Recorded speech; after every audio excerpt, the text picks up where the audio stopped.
Bonjour à tous. Que la paix du Seigneur et la grâce du Seigneur soient avec chacun de nous. Voilà. C'est dans la paix, la sérénité, ce sera notre force. En Yeshua, en notre Seigneur Jésus-Christ de Nazareth. Donc je vous salue, je vous dis soyez les bienvenus. Que le Seigneur nous fasse du bien dans ce temps de partage, de préparation. Je sens que nous devons être prêts pour l'ultime départ au son de la trompette d'Élohim. Voilà, que le nom du Seigneur soit béni. Donc soyez encouragés, que le Seigneur puisse nous fortifier dans sa grâce, au nom puissant de Yeshua. Amen. Père, merci pour ta grâce, merci pour ton amour, merci pour tes bienfaits, ta compassion, ta miséricorde, car tu es de compassion, afin qu'aucun périsse, mais que tous parviennent à la connaissance de ton salut. Merci pour la connaissance que tu envoies, Papa, au nom puissant de Yeshua, car la vérité, la vie éternelle, c'est de te connaître, toi, le seul vrai Elohim, notre Papa d'amour, que ton nom soit béni. Merci pour la connaissance que tu envoies, au nom puissant de Yeshua. Amen. Donc, soyez les bienvenus, bien-aimés dans le Seigneur, amis, vous qui êtes connectés, que la paix du Seigneur soit avec nous. Voilà, c'est un temps où nous devons être en paix, ne pas être troublés. Voilà, ne pas marcher comme les autres, mais que nous marchons avec assurance au trône de la grâce dans notre Yeshua pour être secourus dans nos besoins. Et nous savons que nous avons des besoins, voilà, dans ce temps que nous vivons. Voilà. Et nous devons vraiment nous confier en notre Yeshua, en notre Papa d'amour, celui qui nous a créés, celui qui nous a établis, celui qui nous a mandatés. Donc, faisons tout pour lui faire plaisir. Voilà. Réjouissons le cœur de notre Père dans l'obéissance, parce qu'il y a une différence entre celui qui sert Elohim et celui qui ne le sert pas. Donc, que nous soyons dans cette humilité et dans cette obéissance par rapport à sa parole, dans sa connaissance, au nom puissant de Yeshua. Amen. Donc nous sommes dans ce temps de partage. Voilà. On va prendre un livre, le livre de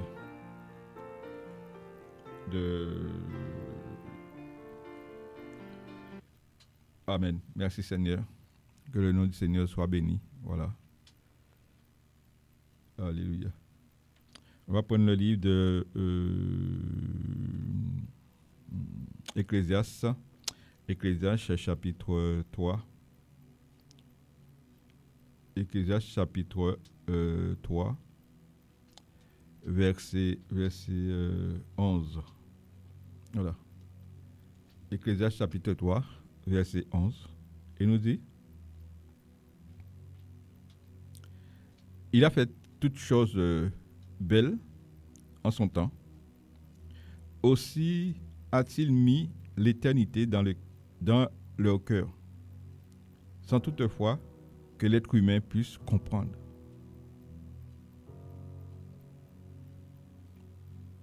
Comprendre, verset, voilà, du commencement à la fin, l'œuvre d'Élohim, l'œuvre que l'Élohim a faite. Voilà. Voilà comment le Seigneur dit qu'il a mis la pensée de l'éternité dans le cœur. Voilà. Nous savons que Elohim a créé l'homme. L'homme est son chef-d'œuvre.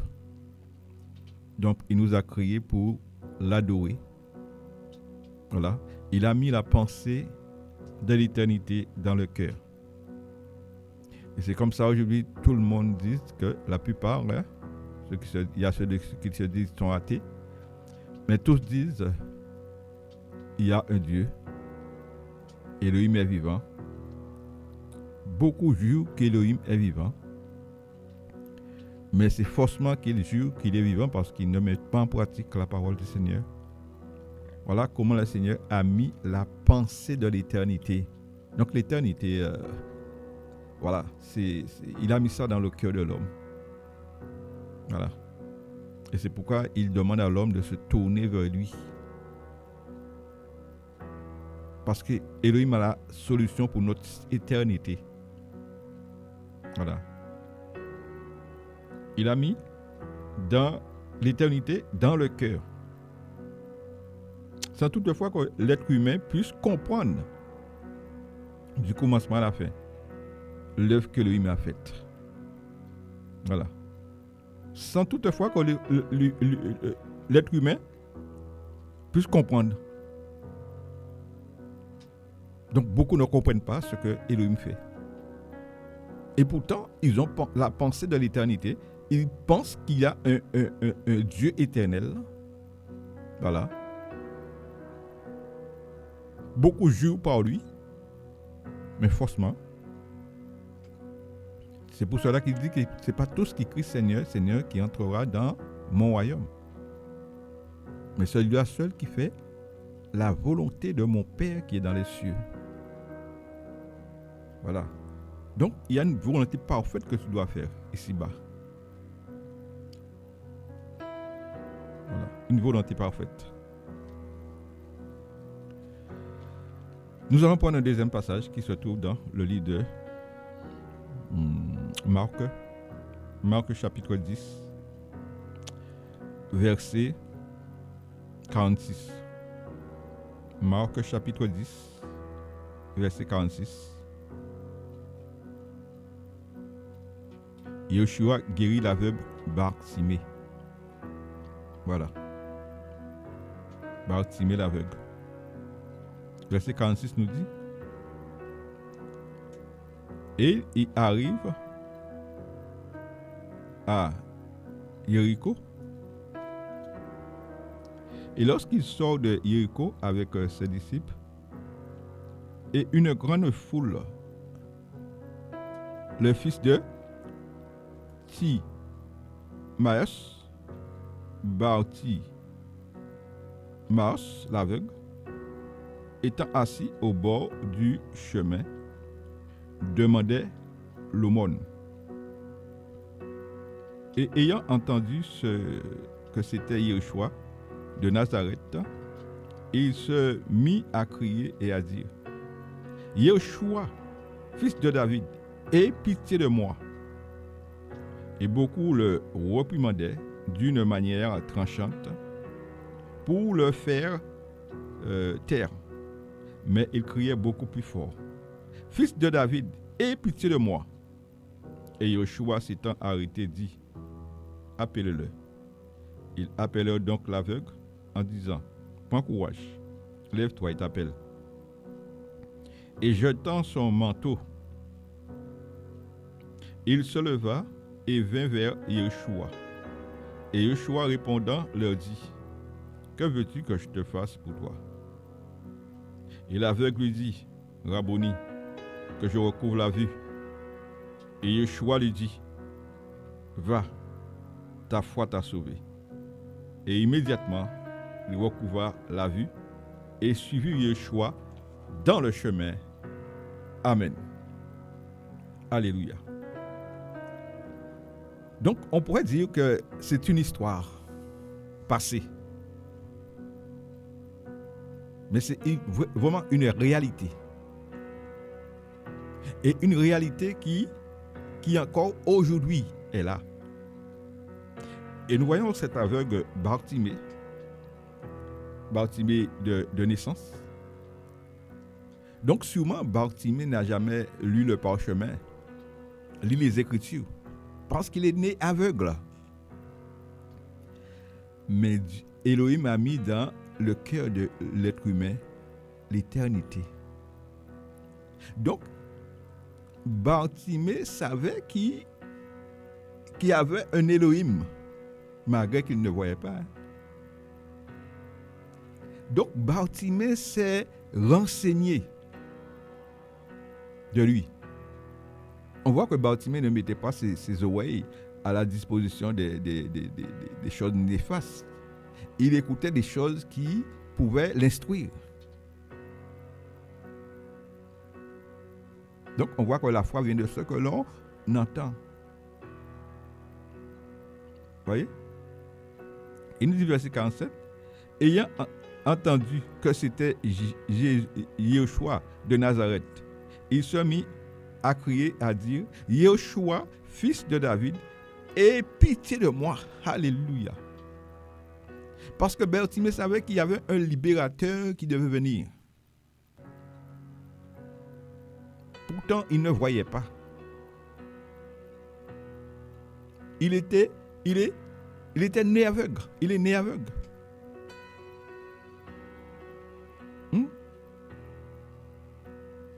Il est né aveugle. Il ne voyait pas. Mais il entendait. Parce que Elohim a mis la pensée de l'éternité dans le cœur de l'homme. Donc, combien l'homme aujourd'hui doit se tourner vers la pensée de l'éternité et comprendre la réalité qu'il vit. À travers le Bartimée, il y a une réalité aujourd'hui que nous vivons. Voilà. Il y a une réalité que nous vivons aujourd'hui. Il dit que beaucoup le réprimandaient d'une manière tranchante, le faisant taire. Mais Bartimée savait que c'était ce jour-là qu'il attendait. C'était sa visitation. Donc ne fais personne te retirer dans ta visitation avec le Mashiach. Oui? Beaucoup le réprimandaient pour le faire taire. Et si Bartimée n'avait pas continué à crier, sûrement il passerait à côté de la visitation du Seigneur. Alléluia. Merci Seigneur.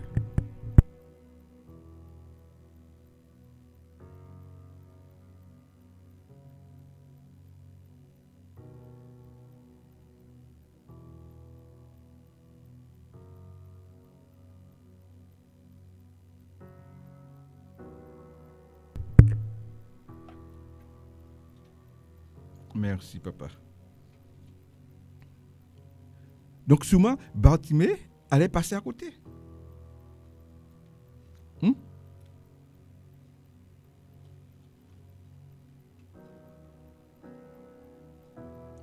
Donc, aujourd'hui, le Seigneur veut nous parler de l'aveuglement. L'aveuglement. Donc, il y a une réalité que nous vivons dans ce temps présent. C'est aussi un temps d'aveuglement. Vous voyez? C'est pourquoi Jésus est venu. Pour emmener la lumière, pour emmener l'éclairage. Parce que beaucoup sont comme Bartimée dans l'aveuglement. Pensent voir, mais ne voient pas.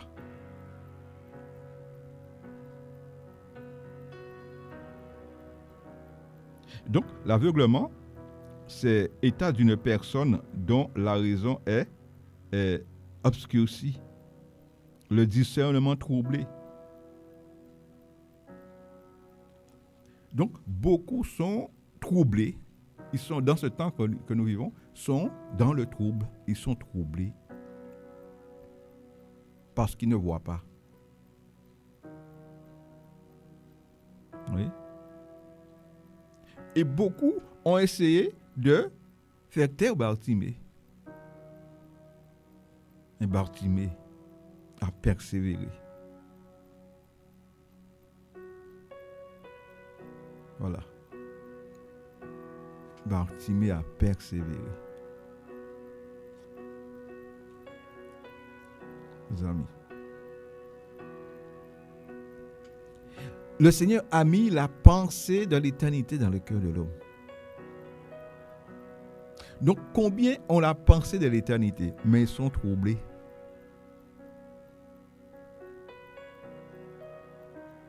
Ils sont troublés dans les choses spirituelles. Et à travers la vie de Bartimée, nous voyons qu'il y a aussi une vie spirituelle que nous vivons dans ce temps-là. Beaucoup sont troublés, beaucoup sont dans l'aveuglement.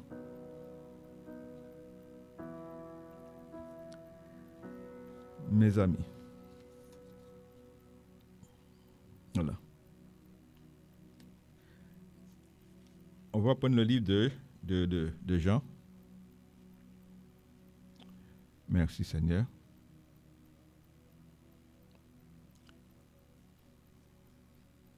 Jean chapitre 9. à partir du verset 35.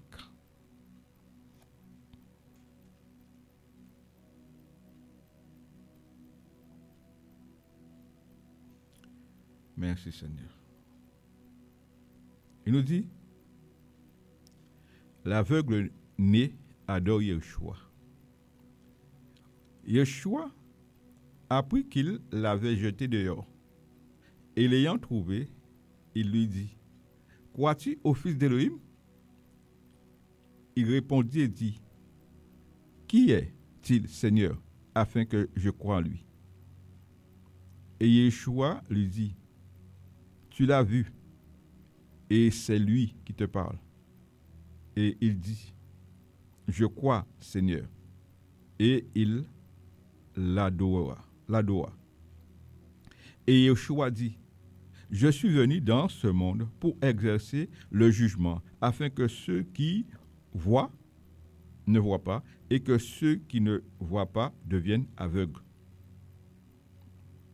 Et ceux des pharisiens qui étaient avec lui entendirent cela et lui dirent, et sommes-nous aussi aveugles?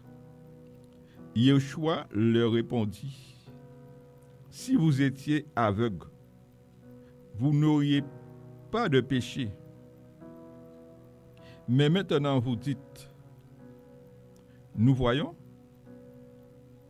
c'est à cause de cela que votre péché demeure.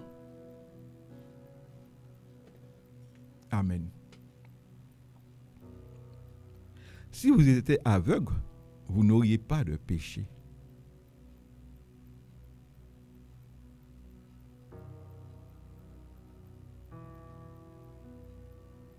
Mes amis. Et on voit quand Bartimée, quand le Seigneur lui a ouvert les yeux, il te dit ensuite, il recouvra la vue et suivra Yeshua dans le chemin. Ouais. Aussitôt Bartimée a retrouvé la vue, il suit le marché, il suit Yeshua. Et comment suivre Yeshua dans ce temps que nous vivons?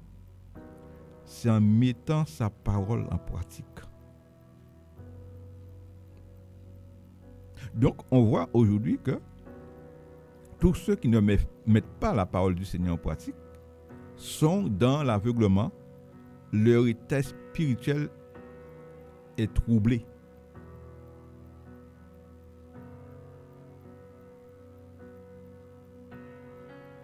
Donc, Jésus dit que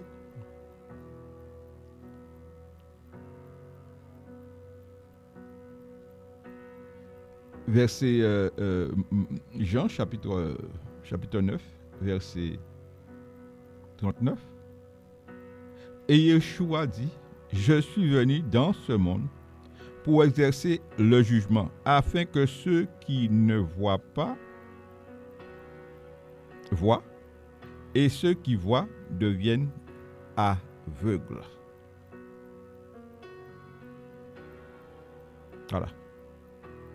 Donc nous voyons comment Bartimée, qui était aveugle, a recouvert la vue. Et les pharisiens qui voient, leur péché demeure encore.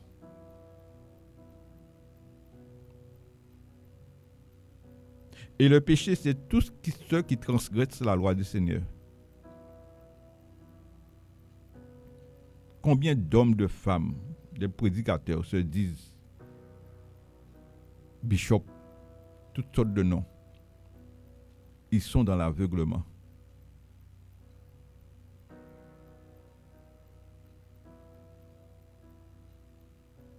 C'est le jugement qui a commencé. C'est-à-dire, le Seigneur te dit que celui qui se sanctifie encore, que celui qui se souille encore. Donc, il y a une génération qui sont de la génération du Seigneur qui se sanctifie à travers la parole, et une génération qui sont dans les ténèbres, qui s'envoûtent encore de plus en plus dans le péché. Leur péché subsiste avec eux parce qu'ils voient. ils voient simplement. Voilà. Et c'est pourquoi ils ont mis un évangile visible. Voilà. Ils ne marchent pas par la foi. Ils ont remis encore les constructions de bâtiments d'église. Ils ont remis la loi. Ils ont bafoué la grâce. Ce sont des aveugles. Ce sont des hommes, des femmes qui sont troublés.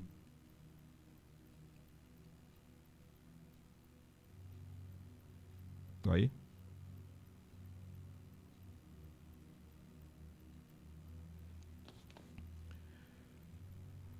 On va prendre Matthieu. Matthieu chapitre 11.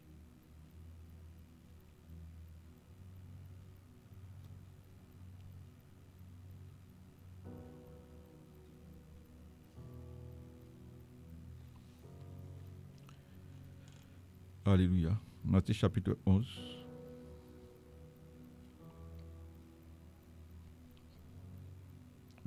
À partir du verset 1.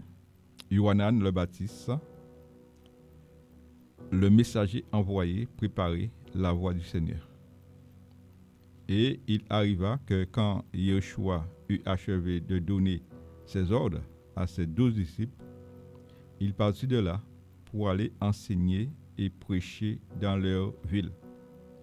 Or, Yohanan ayant entendu parler dans sa prison les œuvres du Machia, envoya 2 de ses disciples pour lui dire: es-tu celui qui vient ou devons-nous en attendre un autre? Et Yeshua répondant leur dit: allez et rapportez à Yohanan ce que vous entendez et ce que vous voyez. Les aveugles retrouvent la vue, les boiteux marchent, les lépreux sont purifiés, et les sourds entendent, les morts ressuscitent, et l'évangile est annoncé aux pauvres. Mais béni est celui pour qui je ne serai pas une occasion de chute. Amen. Voilà, donc c'est Jean-Baptiste est envoyé pour préparer le chemin du Seigneur. Nous savons comment Hérode l'a fait mettre en prison. Et d'ici la prison, il entendit les œuvres que faisait Yeshua. Donc, il envoya ses disciples pour lui demander: est-ce que lui, nous devons attendre ou bien attendre un autre? Et Yeshua dit à ses disciples: allez rapporter à Yohanan ce que vous entendez et ce que vous voyez. Les aveugles retrouvent la vue. Voilà. Les aveugles retrouvent la vue.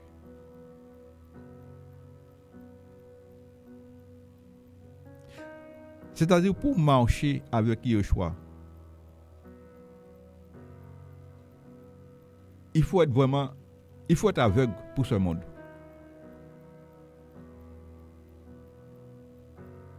Les aveugles retrouvent la vue. De même, il y a une manière, il y a une dimension physique, il y a une dimension spirituelle. Les aveugles retrouvent la vue.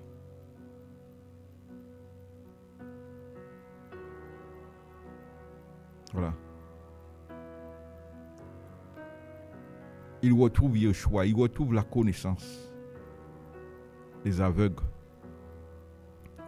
voient.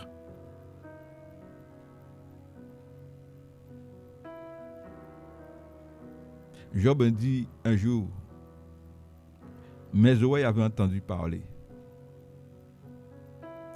mais maintenant je t'ai vu. C'est comme Bartimée, né aveugle, a entendu parler du Machia, sûrement. Mais ce jour est arrivé où il a vu Yeshua face à face. On parle d'une manière physique. Physiquement, il a vu.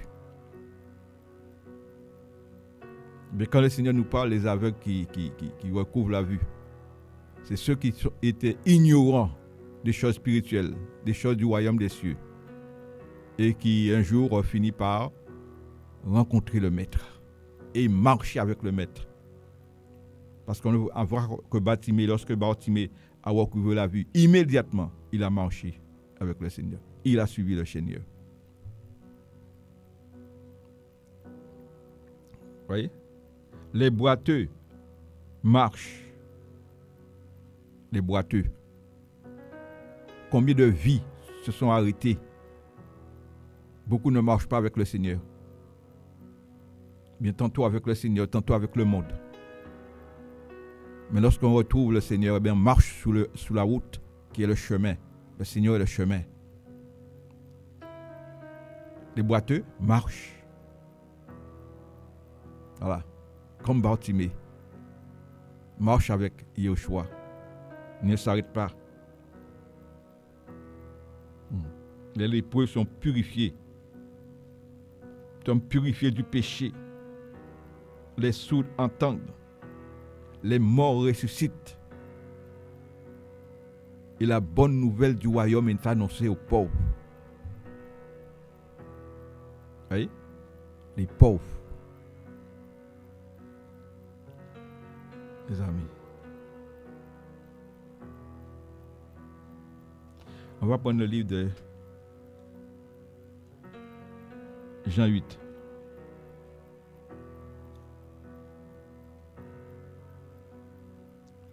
Verset 42.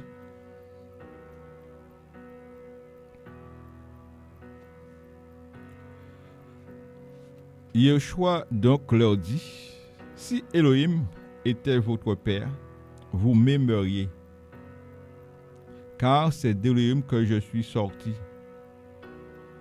et que je viens, car je ne suis pas venu de moi-même, mais c'est lui qui m'a envoyé. Pourquoi ne comprenez-vous pas mon langage? C'est parce que vous ne pouvez pas écouter ma parole. Le père dont vous êtes issus, c'est le diable. Et vous voulez accomplir les désirs de votre père. Il a été meurtrier dès le commencement. Et il ne s'est pas tenu dans la vérité. Parce que la vérité n'est pas en lui. Quand il dit le mensonge, il parle de ce qui lui est propre. Parce qu'il est menteur et le père du mensonge. Mais pour moi, parce que je dis la vérité, vous ne me croirez pas. Qui d'entre vous me convaincra de péché? Et si je dis la vérité, pourquoi ne me croyez-vous pas? Celui qui est issu d'Élohim entend les paroles d'Élohim, mais vous n'entendez pas parce que vous n'êtes pas issus d'Élohim. Alors les Juifs répondirent et lui dirent, n'avons-nous pas raison de dire que tu es un Samaritain et que tu es un démon? Yeshua répondant, je n'ai pas de démon, mais j'honore mon Père et vous, vous me déshonorez. Or je ne cherche pas la gloire, ma gloire. Il en a un qui la cherche et qui juge. Merci Seigneur. Amen, amen. Je vous le dis, si quelqu'un garde ma parole, il ne verra pas la mort, à jamais. Les Juifs lui dirent encore, maintenant, nous savons que tu es un démon. Abraham est mort, et les prophètes aussi. Et tu dis, si quelqu'un garde ma parole, il ne goûtera pas la mort à jamais. Es-tu plus grand que notre père Abraham qui est mort? Les prophètes aussi sont morts. Qui te fait-il toi-même? Yeshua répondit, si je me glorifie moi-même, ma gloire n'est rien. C'est mon Père qui me glorifie. Lui que vous dites être votre Elohim.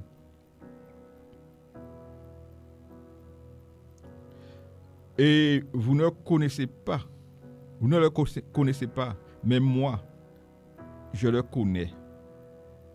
Et si je disais que je ne le connais pas, je serais semblable à vous, un menteur, mais je le connais et je garde sa parole.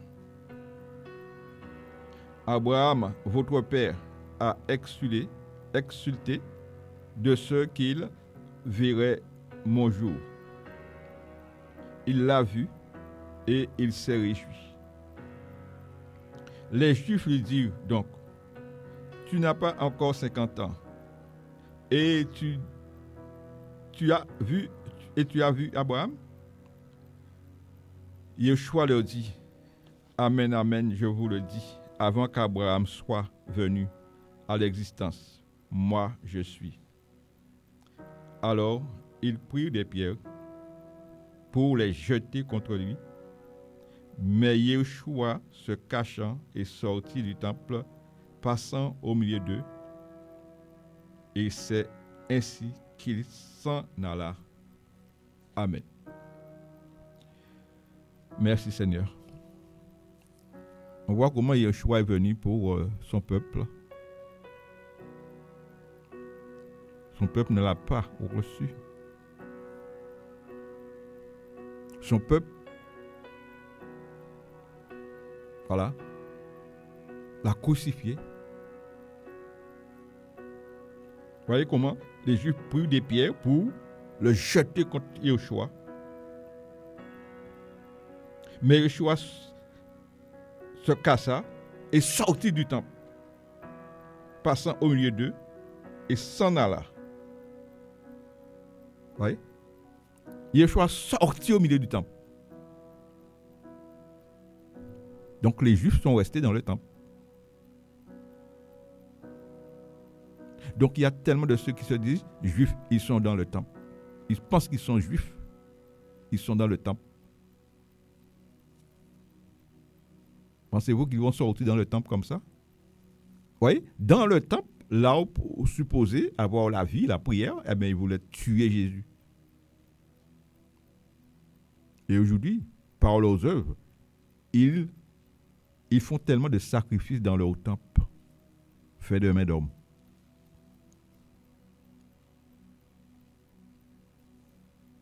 Ce sont en quelque sorte des aveugles. Ils sont étrangers à la vie de Yeshua. Ils sont étrangers à la simplicité de l'évangile. L'évangile est simple. Ils ont compliqué l'évangile. Et ils détruisent des vies et des familles entières. Vous voyez? Quand l'homme a péché, il a reçu le salaire, c'est la mort. Le salaire du péché, c'est la mort. Donc, quelqu'un qui n'est pas régénéré dans le Seigneur, quelqu'un qui est dans l'aveuglement, qu'est-ce qu'il peut te donner? L'aveuglement, c'est la ténèbre, c'est la mort. Voilà. C'est le jugement qui a déjà commencé. C'est le jugement qui a déjà commencé.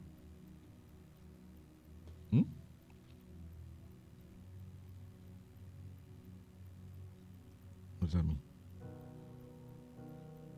Vous voyez? Ils n'ont pas reçu l'enseignement du maître de Yeshua. C'est pourquoi il va y avoir très peu qui vont partir pour l'enlèvement. Et c'est à la grande tribulation, et après la grande tribulation, beaucoup vont reconnaître vraiment le message était vrai. Il va y avoir une foule qui va te sauver. Mais à quel prix? C'est pourquoi, ami, bien-aimé, tu dois faire tout pour ne pas louper l'enlèvement. Voilà. L'aveuglement. Vous voyez?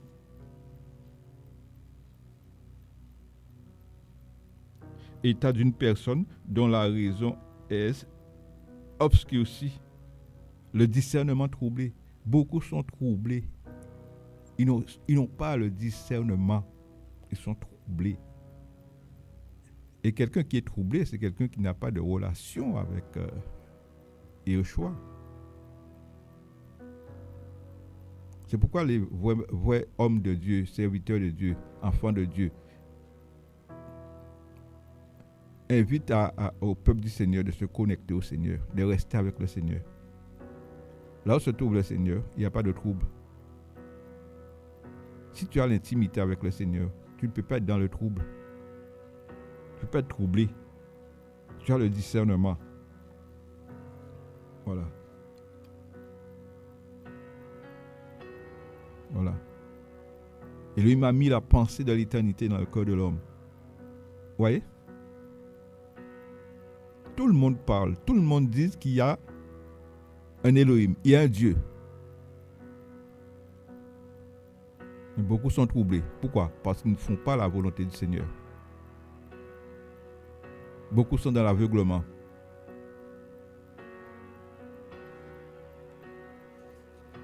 Mes amis. Voyez comment Jésus est venu comme la lumière véritable pour nous éclairer. Éclairer quoi? Le chemin. Vous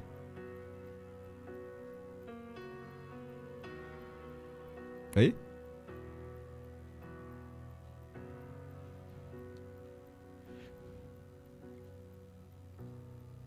Alléluia.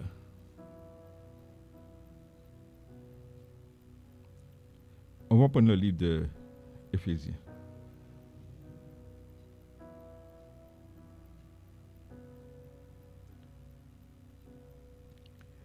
Éphésiens chapitre 4,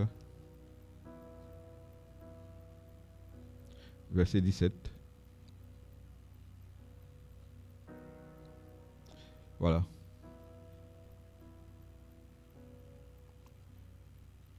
Éphésiens chapitre 4, verset 17, il nous dit: Voici donc ce que je dis et ce que j'atteste dans le Seigneur. C'est que vous ne marchez plus comme le reste des nations qui marchent dans la perversité de leurs pensées, ayant leurs pensées couvertes par les ténèbres, étant étrangers à la vie d'Élohim à cause de l'ignorance qui est en eux et à cause de l'endurcissement du cœur. Amen. Et pourtant, le Seigneur a mis la pensée de l'éternité dans le cœur de l'homme. Mais l'homme s'endurcit de plus en plus.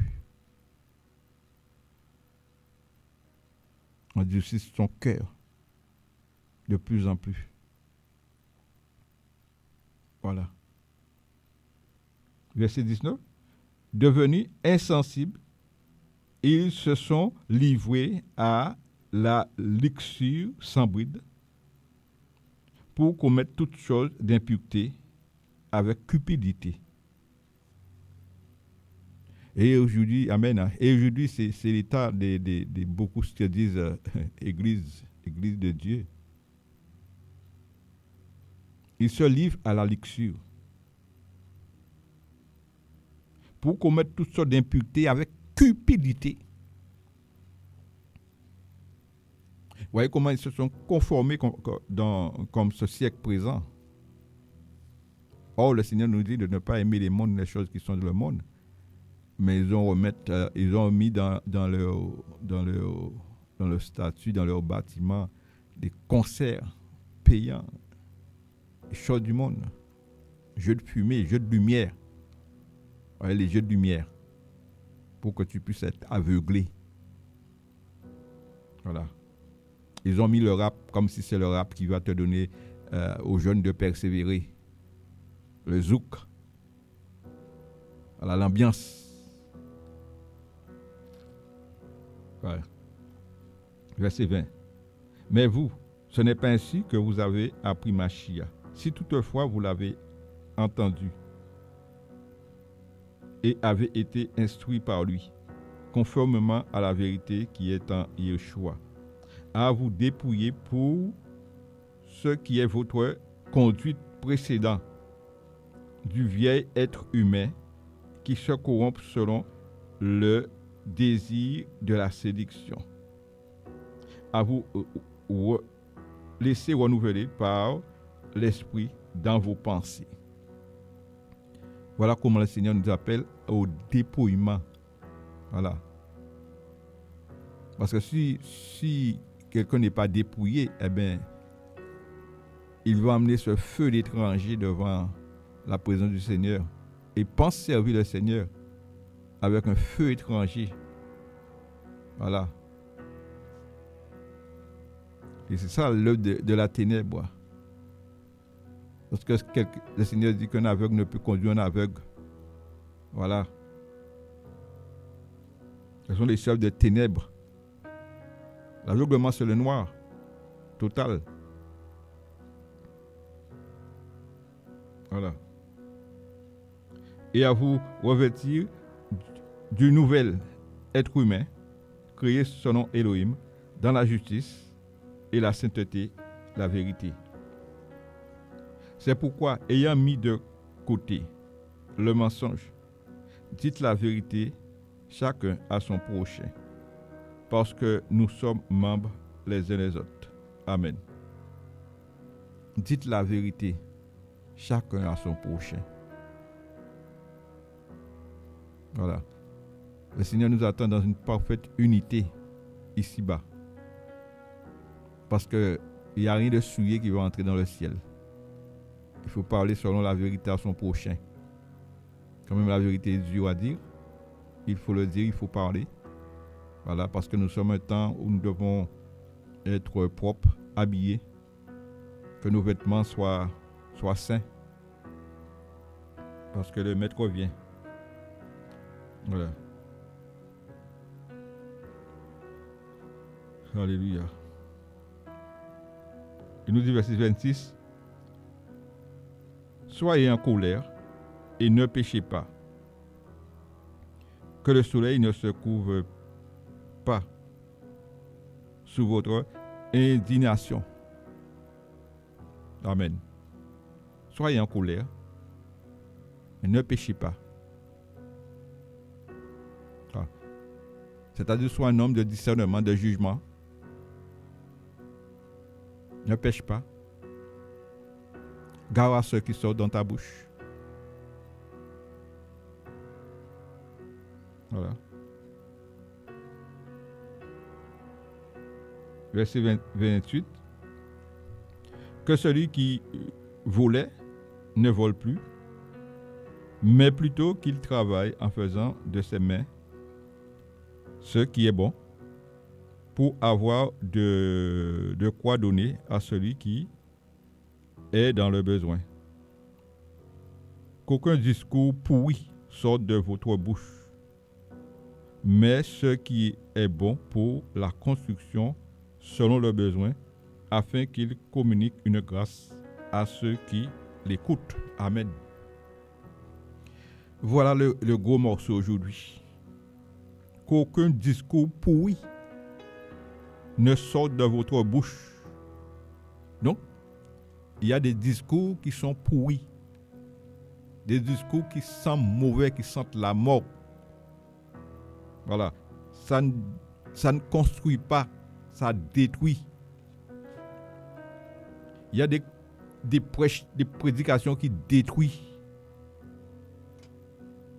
Ça n'édifie pas. Des gens où il faut fermer la bouche, des gens où il ne faut plus, il faut pas écouter. Oui, Bartimée, ni aveugle, mais nous croyons que Bartimée n'écoutait pas n'importe qui. Hein. Dans sa souffrance, dans sa situation, il avait besoin d'une parole de grâce. Voilà. Il s'est bien renseigné que le Messie devait venir. Parce que Dieu a mis la pensée de l'éternité dans le cœur humain. Voilà. Il s'instruit dans les choses du Seigneur. Voilà. C'est pourquoi le Seigneur dit qu'il faut que cette bonne nouvelle du royaume soit entendue, soit prêchée dans toute la terre habitée. C'est-à-dire même si tu ne lis pas, tu n'as pas les yeux physiques pour lire, mais tu as l'oreille spirituelle pour entendre. Voilà. La foi est de ce que l'on entend. Voilà. Comme je dis là où tu es, tu entends.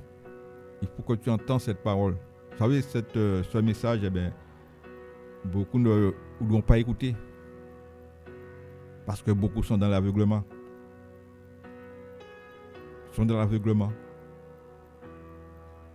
Voilà.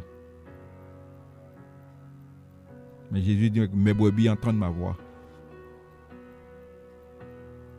Voilà.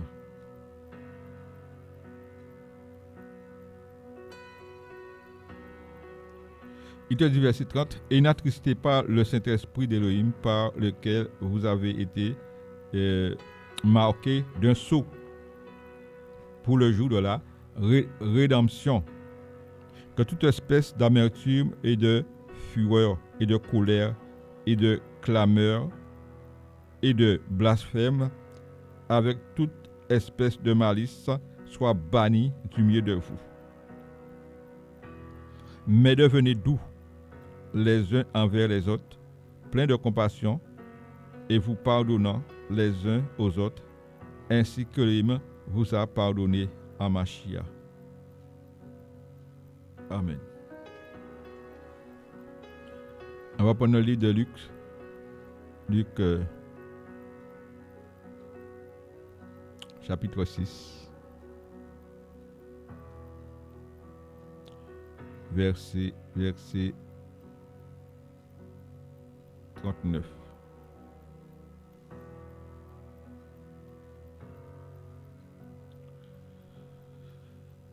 Voilà. Il nous dit, mais il leur disait aussi une parabole. Un aveugle peut-il conduire un aveugle? Ne tomberont-ils pas tous deux dans la force? Amen. Voilà la question que Jésus pose aux Juifs. Un aveugle peut-il conduire un aveugle? C'est-à-dire, il y a beaucoup d'aveugles aujourd'hui qui conduisent des aveugles, qui conduisent des foules.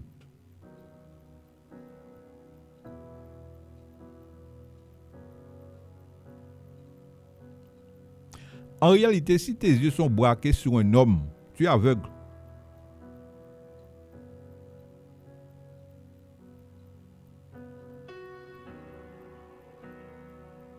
Nos yeux doivent être braqués sur le Seigneur. Voilà. C'est le Seigneur qu'on doit adorer. C'est lui notre phare. C'est lui la lumière véritable. Voilà. Mais il leur disait aussi une parabole. Une parabole. Un aveugle peut-il conduire un aveugle? Ne tombera-t-il pas tous deux dans une force? Combien de ceux qui sont en train de tomber dans une force qui est le gouffre de l'enfer aujourd'hui?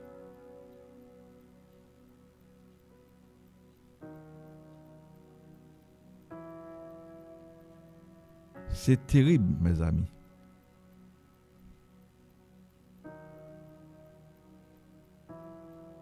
Parce que le sentiment a pris place. Et ça tue. Ça tue notre foi. Ça tue la foi des enfants.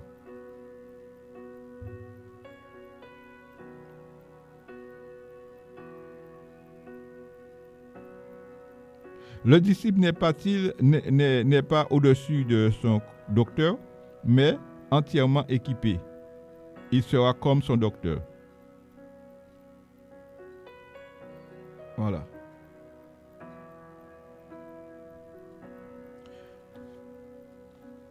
On va prendre le livre de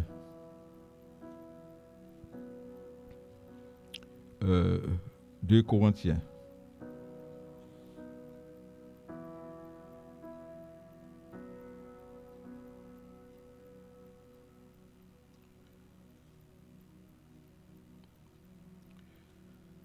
Deux Corinthiens chapitre 11.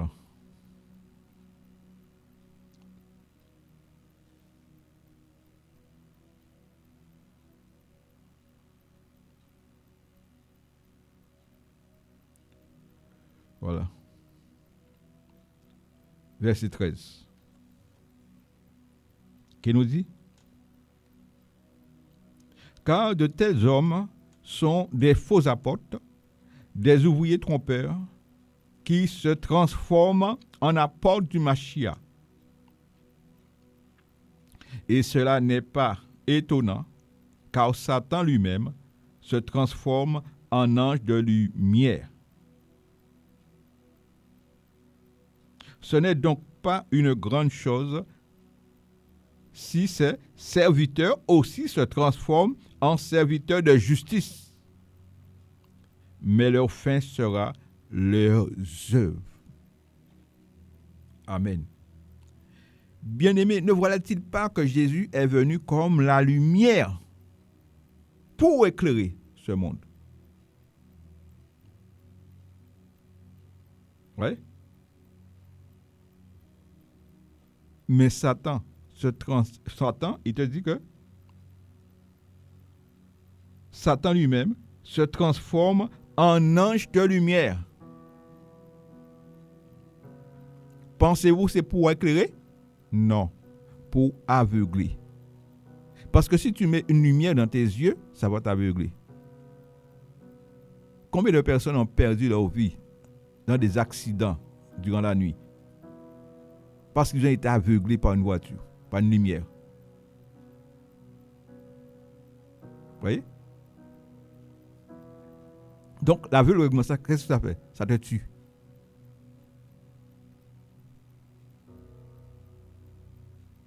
Vous voyez? N'allez pas à Gilgal, n'allez pas à Bethel. L'aveuglement tue. Mes amis. Donc Satan a tellement de ministres de culte.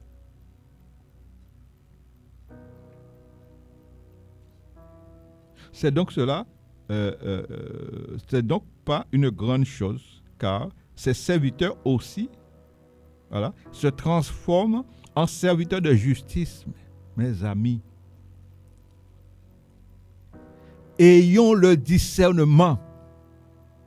C'est l'aveuglement. Ne voilà-t-il pas que le Seigneur envoie aussi une puissance d'égarement pour ceux qui croient au mensonge? C'est-à-dire, mon ami, si tu ne prends pas position pour la vérité, eh bien, tu resteras dans ton mensonge, dans l'évangile du mensonge. Parce que Satan parle en son propre fond. Et il y a ces ouvriers qui sont là. Voilà. Jésus est venu comme la lumière pour éclairer, pour nous montrer le chemin. Voilà.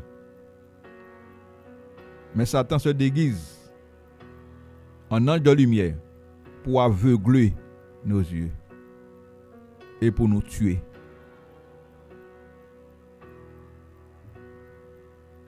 Voilà. C'est pourquoi il y a tellement de belles méga shops. Quand tu entres dans les méga shops,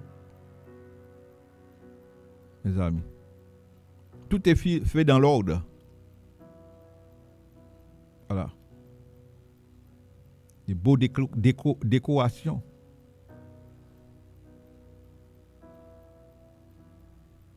Regardez. Voyez pour le carnaval, que ce monde fête le carnaval. Il y a beaucoup de décors, beaucoup de choses pour épater les yeux. C'est une fausse lumière aussi. Et à travers le carnaval, la mort est cachée dedans. Les démons sont là, assoiffés de sang, assoiffés d'âme. Les amis, il est temps que le peuple du Seigneur ouvre ses yeux. Au nom puissant de Yeshua. Que le Seigneur nous bénisse, que le Seigneur nous fasse du bien. Ayons du discernement, chers amis. Nous sommes aussi dans un temps l'aveuglement, où le mal va monter en crescendo, va monter en puissance. Voilà, le mal va monter en puissance. Car l'iniquité de beaucoup sont accrues. L'amour du plus grand nombre s'est refroidi. L'amour pour la vérité. Très peu aiment la vérité. Les amis. Voilà. C'est un temps de déguisement. Beaucoup sont déguisés. Voilà. Beaucoup jouent un rôle qui n'est pas leur propre vie.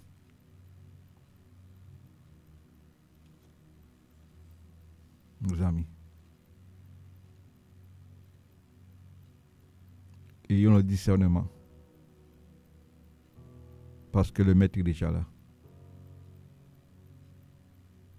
Paulos avait soin de dire à Timothéos, veille sous ton enseignement. Comme le Seigneur te dit aujourd'hui, veille sous ton enseignement. Veille sous ton intimité avec le maître. De jour en jour, il va y avoir des temps vraiment terribles, difficiles. La ténèbre fait rage. Mais ceux qui ont la foi vont traverser. Parce que Yeshua nous conduit. Soyez encouragés, soyez fortifiés. Il est temps vraiment d'attacher nos ceintures à nos reins. De nous saisir de la vérité. Parce que nous n'avons pas de puissance contre la vérité. Mais rien qu'en la vérité. C'est pour cela qu'il faut parler selon la vérité à ton prochain. Celui qui est à côté de toi. Parle selon la vérité. Et non selon le mensonge. Non selon ce monde. Voilà. La vérité qui nous amène, qui donne la paix. C'est pourquoi avant de partir, Yeshua nous dit que votre cœur ne se trouble point. Parce que beaucoup ont cet art de l'égarement. Voilà. La théologie. Ils font de la théologie pour égarer. Voilà, ça égare le peuple. Ça égare beaucoup. Beaucoup se sont égarés. Beaucoup sont déjà descendus dans le gouffre de l'enfer. C'est pourquoi le Seigneur vient pour arracher ceux qui sont destinés au royaume. Voilà. Que le Seigneur nous bénisse et nous fortifie de sa grâce. Vous voyez par exemple les 10 vierges. Il y avait 5 sages, 5 folles. Voilà. Les 10 avaient la lampe. Voilà. Donc Yeshua, les sages en principe, on pourrait voir qu'il avait la lampe qui est la parole du Seigneur. Et les 5 étaient aveuglés. Parce qu'ils n'avaient pas l'huile. Combien n'ont pas l'huile? Ils sont dans l'aveuglement. Mon ami, si tu entends ce message, il est temps de te ressaisir. À travers la conversion, la repentance. Repens-toi. Tournez-vous vers moi, dit le Seigneur, vous serez sauvés. Tournez-vous vers moi. Vous serez sauvés. Voilà. Que Dieu vous bénisse. Amen.